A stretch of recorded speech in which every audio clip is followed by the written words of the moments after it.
The first feature of concepts that we'll want to focus on is the feature that concepts promote cognitive economy. As we walk through the world, our senses are constantly bombarding us with enormous amounts of highly complex information. In order to be able to process and utilize that information in effective adaptive responses, we have to break up that complex, blooming, buzzing confusion into manageable chunks of coherent information. And concepts allow us to do this through the process of categorization. They allow us to think of objects in terms of general classes, thus decreasing the amount of information about the individual object that we must perceive, learn, remember, communicate, and reason about. Now, this GIF of bottles illustrates this point nicely. These bottles come in a variety of material compositions, a variety of shapes, a variety of specialized purposes, a variety of colors. And yet we're able to recognize these as bottles almost instantly without any effort whatsoever. It's because we're able to do this that we're then able to think about them in terms of the properties that they share and not the ways in which they're different. Concepts don't just limit the amount of information that we have to deal with and bundle our experiences into manageable chunks.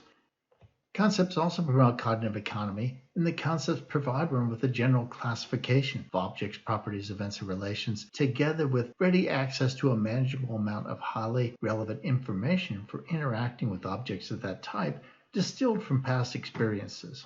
So when we achieve cognitive economy through our deployment of concepts, it can be a powerful tool for information management. However, our concepts can fail to promote cognitive economy when they fail to include relevant information, or when they include irrelevant or inaccurate information. For example, you might think of the failures of the representativeness heuristic that we mentioned in the inferences lecture as failures of cognitive economy. Since in the representativeness heuristic, our samples are our concepts, and our measure of frequency is our measure of typicality of something given our concept. If our concepts aren't representative, then we'll have a failure of our representativeness heuristic to generate an accurate estimate. This failure on the part of the representativeness heuristic represents a failure in cognitive economy. We've accessed information culled from past experience, but that information isn't in fact highly relevant and useful for interacting with objects of that type for the purposes of estimating their likelihood.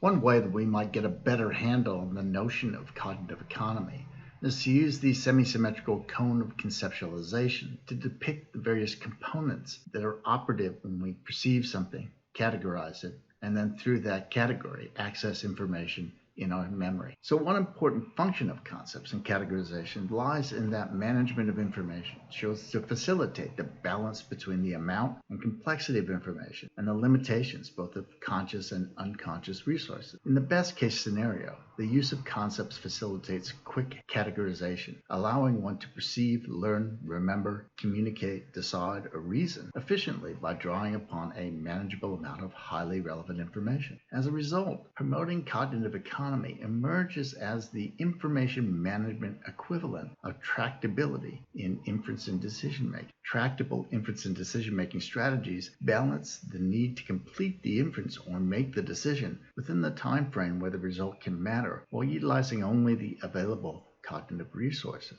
Cognitive economy balances the benefits of information against the cost of recalling and processing that information by organizing your knowledge around manageable units of information, thereby prioritizing information based upon its usefulness in past experience. To illustrate cognitive economy, let's take a look at the semi-symmetrical conceptualization diagram. As you drive down the street and you're approaching a stop sign, an incredible torrent of raw and constantly shifting information surges through your senses into your brain. This blooming, buzzing confusion of raw sensory data has no inherent and definitive interpretation. Do you see a sign, a stop sign, a patch of red, an octagon, a piece of metal? All of these categories apply, and each might prove useful in the right circumstance. So we see that the world exhibits an inherent ambiguity. Many categorizations potentially apply to every object one encounters. To manage this ambiguity, your brain focuses upon a few salient objects and categories in your perceptions in a manner that ideally best matches the context and your information needs. And so when we have this torrent of input coming in, we have this very large opening in our initial categorization cone. And then the function of categorization is to take that enormous volume of information and channel it down into this categorization of a few individual objects, properties, events, or relations. By introducing categorizations, your brain dramatically reduces both the ambiguity in your sensory information and the amount of information that you have to process. So now you see a stop sign. You've passed through the categorization bottleneck here in our diagram, and now you're in the position to access information. Your brain then uses that category to access a manageable amount of highly relevant information about stop signs based upon your past experiences. And so you get that short-term influx of information prioritized by its past usefulness. Now, if you have more time, you can use that stop sign category to access more information from your long-term memory. For instance, you might search your memories because you wonder if this stop sign has been there for a long time or has just been installed. Or maybe you seem to recall that you were once pulled over for speeding by this stop sign. If the first categorization doesn't suit your information needs, then because of the interrelated organization between categories,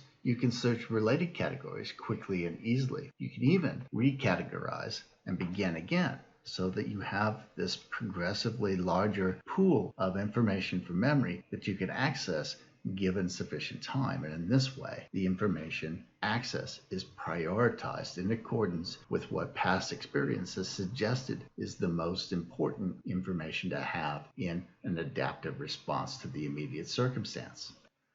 So concepts like words or phrases allow one to think of the world in more general terms, thereby focusing one's mind on a smaller, more manageable, and highly relevant set of information. This balancing act between too much or too complex information and too little or irrelevant information does not always optimize cognition, but it proves necessary to effective cognition all the same. Concepts also provide the basic elements with which one encodes, organizes, and retrieves one's knowledge about the world. For example, suppose I were to ask you, have you read the first book to sell 1 million copies in the United States? You might have no idea how to answer that. You might have no clue as to what that book might be. However, if I ask you that same question using the book's title, the question becomes easier for you to answer, much easier in fact. If I ask you, have you read Uncle Tom's Cabin, which happens to be the first book to sell 1 million copies in the United States? Now you may recognize these questions and these phrases as instances of referential opacity. That is, cases where the intentional meaning one associates with various words or phrases doesn't accurately mirror the extension of those words or phrases. That is, doesn't pick out their reference clearly for you. Since one's concepts serve as a means by which one gets a hold of the world, and through which one encodes, organizes, and retrieves one's knowledge of the world, one's ability to properly categorize experience affects one's ability to access relevant knowledge and to make appropriate inferences. So like the terms in our language,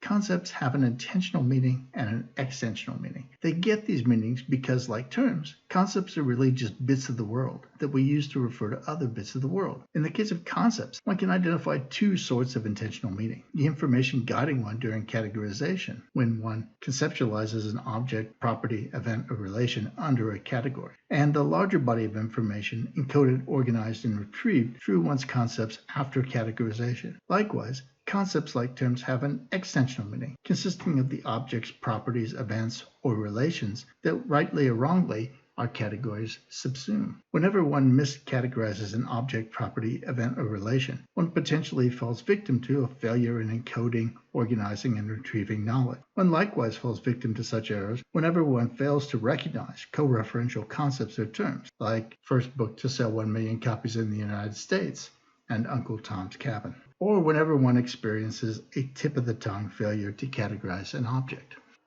More than just giving us bits of information, our concepts allow us to connect ideas together. If I tell you that I have a dog, you can easily infer that I own an animal, since your concepts are organized to facilitate seeing relationships between concepts. You can likewise infer that I own a mammal, and you can likewise infer that it's a domesticated canine that's often kept as a pet in contemporary America. In our next module, we'll turn our attention to the third and final feature of concepts that we'll talk about in this lecture.